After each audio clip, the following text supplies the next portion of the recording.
Time ওনার drawer থেকে ওই যে ডায়াবেটিস মাপার একটি মেশিন উনি বের করে বললো যে দাও চেয়ারম্যান তোমার ডায়াবেটিস চেক করি। তো অনেক অনেক দিনের আগের কথা। তখন আমি আমার হাতটা বাড়িয়ে দিলাম, সুন্দর করে টেস্ট করে দেখলো যে অনেক বর্ডার লাইনে আছে। বললো যে চিনিকে অ্যাভয়েড করো, খাবারকে কন্ট্রোল করো, জিহ্বাকে কন্ট্রোল করো, তাতে সুস্থ থাকবে, ভালো থাকবে। পরম করুণাময় আল্লাহ তাআলা যতদিন তোমাকে হায়াত দিবে সুস্থভাবে বসবাস করতে পারবে। তোমার সাজেশন গুলি শুনে আমার অত্যন্ত ভালো লাগলো। বললাম যে আরেক কাপ চা খেতে পারি না? বললেন যে অবশ্যই, আরেক কাপ চা খাওয়া। তো ওনার এই হাসপাতালে প্রতিষ্ঠা লগ্ন থেকে ওনার সাথে আমার সহযোগিতার হাত বাড়ানো ছিল এবং ওনার সাথে আমার সর্বসময় কথা হতো। দীর্ঘদিন জ্ঞানের কারণে আমরা সবাই অচেতন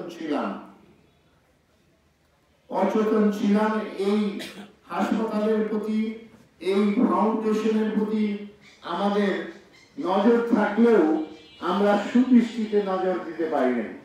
আমার কথাটি অবশ্য অনেকের মনে আঘাত লাগবে, আঘাত লাগলেও আপনারা ক্ষমা সুন্দর দৃষ্টিতে দেখবেন। তা আমরা চাই এই এলাকায় এই হাসপাতালটি টিকে থাক। আল্লাহ অনেককে ক্ষমতা দিয়েছে, সব দিকের ক্ষমতা দিয়েছে, অর্থনৈতিক ভাবে স্বাবলম্বিত করেছে। এটা আল্লাহ তাআলার দান।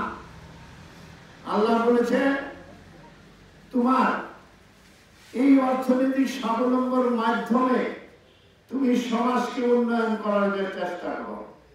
সমাজের বিভিন্ন ভালো ভালো কাজের জন্য, উন্নয়নমূলক কাজের জন্য তুমি তোমার হাতকে সুদূরে প্রসারিত করো।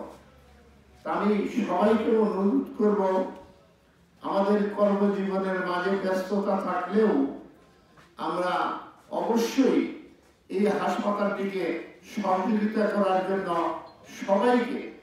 সবার যেহেতু এখানে বিনামূল্যে চিকিৎসা হয়, রেজিস্ট্রেশন ফি মাত্র 100 টাকা। এটা একজন মানুষের কাছে, নিম্নতরের মানুষের কাছে কোনো ব্যাপার নয়। রেজিস্ট্রেশন ফি হলেই সে প্রতি মাসে সে দেখাতে পারবে।